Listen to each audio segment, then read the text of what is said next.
Olá, tudo bem? Meu nome é Marcos Ramon e nesse episódio hoje eu vou trazer um tema que é só um pouquinho egocêntrico. A minha ideia que é falar sobre a origem da ética da Grécia Antiga ao Vale do Silício.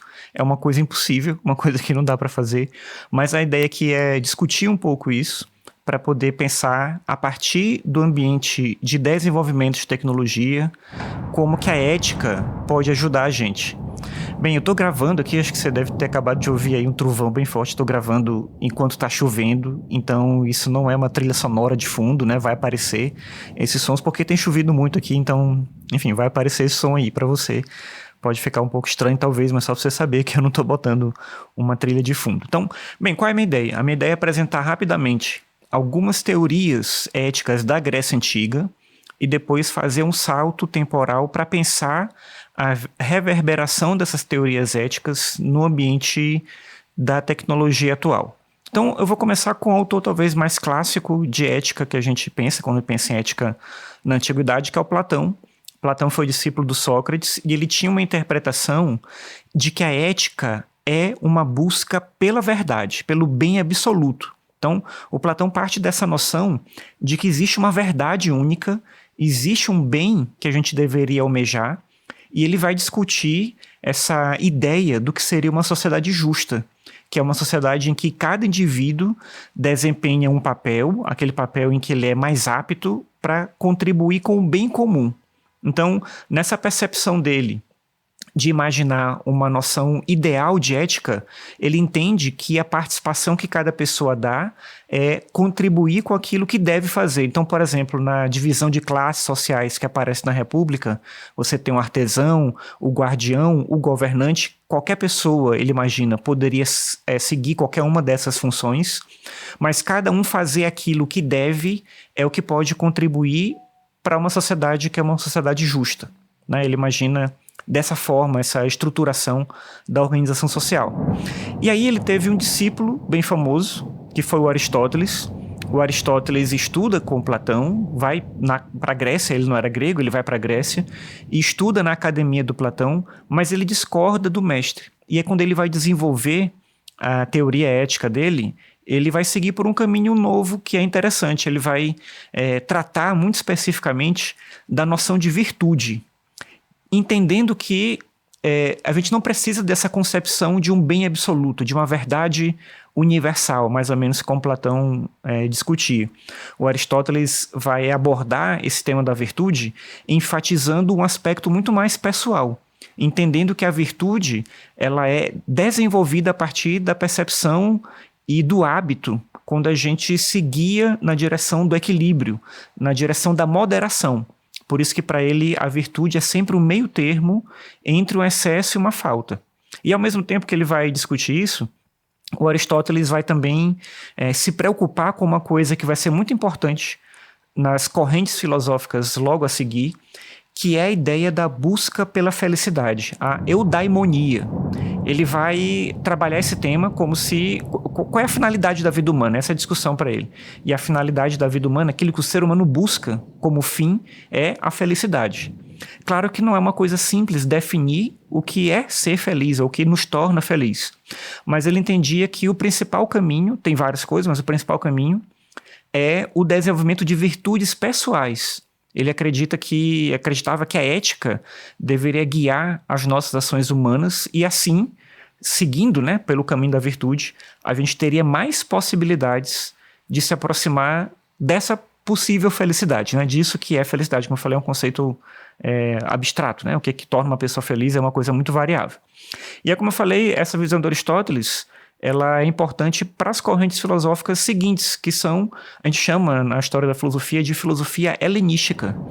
Então a gente tem várias correntes como o estoicismo, epicurismo, cinismo, ceticismo, são teorias diferentes. As principais certamente são o estoicismo e o epicurismo. E elas vão ter uma vertente ética muito forte, né? Os estoicos, por exemplo, eles vão ensinar a importância da racionalidade e da percepção de que a gente deveria viver num certo estágio de apatia, de conformidade com a natureza, de resiliência. Então, diante da adversidade, diante do sofrimento, a gente deveria entender que as circunstâncias elas são desse jeito e que elas não poderiam ser diferentes. E a gente deveria, então, aprender a lidar com isso. Não é simplesmente, vamos dizer assim, aceitar o destino e não fazer nada. Mas é entender que quando as coisas acontecem, quando o sofrimento ele se oferece, digamos assim, porque ele sempre vai aparecer em alguma medida, a gente deveria ser resiliente e não ficar pensando, por exemplo, por que comigo? Por que logo eu? O que aconteceu? O que eu fiz? Por que outras pessoas não são assim? Quando, na verdade, o sofrimento ele existe para todo mundo em alguma medida. E aí os epicuristas, o nome, né, já vem do filósofo principal, que é o Epicuro. Os epicuristas trabalham com um foco na ideia de que o caminho para a felicidade é a busca de um prazer moderado, é buscar aquilo que traz prazer, mas de forma moderada, algo semelhante também à visão de Aristóteles, né, de moderação, de equilíbrio. Mas, ao mesmo tempo, eles defendiam essa noção de que a gente deve ter o foco na eliminação da dor. Então, a gente tem que buscar se afastar daquilo que causa dor. Então, por exemplo, o Epicuro vai dizer assim, a gente não deve se preocupar com a morte, a gente deve acreditar que a dor é suportável, porque se a gente se ocupa demais de coisas que geram dor, a gente não consegue dar espaço para alcançar essa possibilidade, digamos assim, do que seria a felicidade. E aí, como eu falei, apresentando essas teorias aqui e de maneira bem rápida, eu quero dar um salto temporal para a gente pensar as questões éticas, como essas questões éticas da antiguidade, como é que elas ressoam no cenário tecnológico atual. Então vamos pensar a partir do Vale do Silício, que é esse lugar, que inclusive está no imaginário das pessoas, como um lugar de inovação tecnológica, um lugar que representa uma cultura disruptiva. E o Vale do Silício geralmente é pensado assim, né? Quando alguém fala sobre esse lugar, ou pensa nas empresas que estão ali, a gente pensa em inovação, a gente pensa em desenvolvimento rápido, em transformação digital. Só que esse ambiente, ele também levanta, como tudo, né? Ele lá também se levanta, também surgem ali questões éticas que são significativas. Então, da mesma maneira que o Platão e o Aristóteles vão trabalhar, os dois, né? E a filosofia helenística também, a ideia, né? Vão trabalhar essa ideia de que a ética não é só uma reflexão teórica, mas ela é uma prática que orienta a nossa vida, que pode permitir a criação de uma sociedade diferente. Eu acho que dá para a gente conectar essas ideias da antiguidade com temas da tecnologia atual, para a gente pensar em que medida é possível também, não só na teoria, mas pensar um caminho prático para desenvolver tecnologia com mais responsabilidade. Então, por exemplo, pensando a partir do Platão, como eu comentei com você, Platão vai discutir esse tema da justiça, da equidade. E aí o Platão ele lembra a gente a importância de uma sociedade justa. E aí, no contexto de empresas de tecnologia, eu acho que isso se reflete na necessidade de se pensar práticas equitativas, né? De igualdade, de diversidade no local de trabalho, de responsabilidade social, né? Seriam temas aí diretamente conectados com essa noção de uma responsabilidade e da percepção de que a nossa ação contribui para a sociedade que a gente tem, né? Que é mais ou menos, acho que o principal elemento da teoria ética do Platão. Do lado de Aristóteles, acho que a gente pode pensar uma associação entre a virtude e a responsabilidade pessoal. Lembra que eu comentei que o Aristóteles ele vai enfatizar a virtude como um caminho para a felicidade e como um caminho de desenvolvimento pessoal. E aí, para os profissionais de tecnologia, eu acho que isso significa adotar práticas responsáveis no desenvolvimento de um software, para garantir privacidade, para garantir segurança, para garantir bem-estar dos usuários, porque isso não é só para os usuários como se fossem o outro só. É para a gente, é para cada um, já que a gente está criando tecnologia para a gente viver em sociedade. Então, esse aprimoramento individual em busca da virtude, eu acho que ele se conecta com essa ideia do Aristóteles no sentido, né, e pensando na relação com a tecnologia, no sentido de desenvolver tecnologias que nos sirvam de maneira ampla, não só para buscar o lucro, e aí eu não vou ser inocente imaginar que uma empresa de tecnologia não quer o lucro, óbvio que ela quer, e talvez seja a primeira coisa, e não tem talvez como a gente evitar isso, mas ainda assim é possível ter outros elementos logo na sequência do lucro, não precisa ser o lucro e só, né? A gente pode ter outras questões ali. Eu acho que essa percepção de algo que permite um aprimoramento individual é relevante e está conectado aí com essa perspectiva do Aristóteles. E aí, para pensar a conexão com o helenismo, né, com a filosofia helenística, eu vou trazer aqui o estoicismo. O estoicismo é essa teoria que trabalha com essa noção de racionalidade e resiliência. Então vamos pensar, as pessoas que estão em situação de liderança, ou desenvolvedores ali no Vale do Silício, com qualquer pessoa que está trabalhando, né, em qualquer circunstância, né, de maneira geral, está enfrentando um desafio constante de tomar decisões. E a capacidade de manter a racionalidade e a resiliência no sentido de orientar as pessoas para aquilo que vai acontecer é muito importante. Por exemplo, uma coisa que eu acho que é muito questionável é desenvolver uma tecnologia e querer lançar muito rápido para não perder vantagem competitiva. Mas, e aí pensando do ponto de vista estoico, né? Isso não é racional o suficiente. A gente precisa talvez parar um pouco, repensar, atrasar em alguma medida o desenvolvimento tecnológico para garantir que as coisas cheguem não no tempo correto, né? Porque é difícil dizer qual seria o tempo correto, mas que elas cheguem com um pouco mais de qualidade e com muito mais segurança. Um pouco mais de qualidade, de certeza, né? Assim, isso vai ser importante, porque isso vai demorar mais, vai gerar mais qualidade, mas com certeza vai ter muito, muito mais segurança se a gente pensar mais sobre isso, e hoje não é o caminho que a gente está. A gente vê pelo desenvolvimento da IA, como os produtos eles vão surgindo, se atropelando, e as coisas vão aparecendo muito rápido, né, pra gente. E aí tem vários autores, pensadores, pesquisadores que vão discutir hoje, né, esse tema. O Tristan Harris, que é ex-designer do Google, e ele é cofundador de uma instituição que chama Centro para Tecnologia Humana. É estranho pensar tecnologia humana, porque toda tecnologia é feita por seres humanos, né? Mas, em geral, a reflexão aí está no sentido de que muitas vezes a gente faz uma tecnologia sem se preocupar com o desenvolvimento humano e muito mais focado apenas na questão técnica. E o Tristan Harris, ele frequentemente compara redes sociais modernas a antigas ágoras gregas, né, os espaços de debate público. Só que agora, no lugar de pessoas debatendo, o que a gente vai ter são algoritmos debatendo e influenciando as pessoas. E isso nem sempre vai priorizar o bem comum. Então, a vantagem do debate público é que você tem pessoas ali, e aí com isso você gera empatia, você gera a percepção do outro, a capacidade de ouvir, de falar, e o algoritmo, ele, por mais que ele seja bom, por melhor treinado que ele seja, ele não é humano, nem vai ser humano, ele não vai priorizar necessariamente essa capacidade de perceber a dinâmica social. E uma outra autora que eu acho que é legal para eu citar aqui hoje é a Kate Crawford. Ela tem um livro que chama Atlas of AI. E nesse livro ela vai...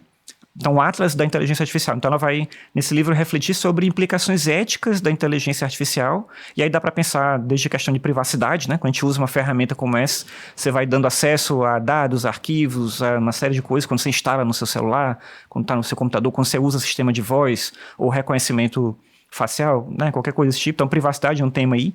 E o outro tema é a questão dos impactos ambientais. Porque a gente está vivendo, vamos pensar, fazendo uma metáfora aqui, né? Como se a gente estivesse vivendo uma própria versão nossa da alegoria da caverna do Platão. E aí a gente tem na verdade, preso numa caverna, e a nossa prisão são esses algoritmos. Os algoritmos estão deixando a gente numa bolha de informação. A bolha de informação é ali, a gente na caverna vendo a sombra. E o que está prendendo a gente não são correntes, são os próprios algoritmos, né? Então era preciso pensar de que forma é possível escapar, né, usando a metáfora do mito da caverna do Platão, escapar desse algoritmo que está prendendo a gente e sair dessa bolha informacional para poder trazer outras perspectivas. Né? Então, assim, concluindo, eu penso que quem trabalha na área de tecnologia, especialmente, acho que esse é um tema para todo mundo, mas quem trabalha na área de tecnologia está vivendo um confronto direto com questões éticas hoje em dia. Porque a gente vai ter uma série de temas que são relevantes nessa área, né? Então, assim, quem se beneficia com as tecnologias que são criadas, quais são os impactos negativos que elas têm, como eu falei, se a gente lança muito rápido e não reflete sobre isso, não tem como a gente ter uma resposta. Como é que a gente pode garantir transparência sobre o uso das ferramentas? Como equilibrar a inovação com a responsabilidade social? São várias questões aí que são relevantes.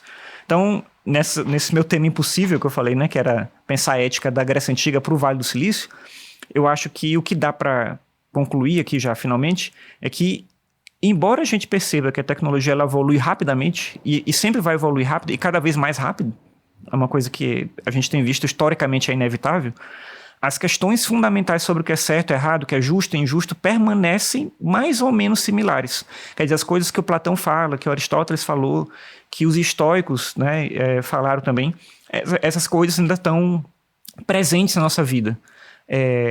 Entender, adquirir autoconhecimento e pensar como viver em conjunto ainda é algo, e talvez agora mais ainda, extremamente necessário.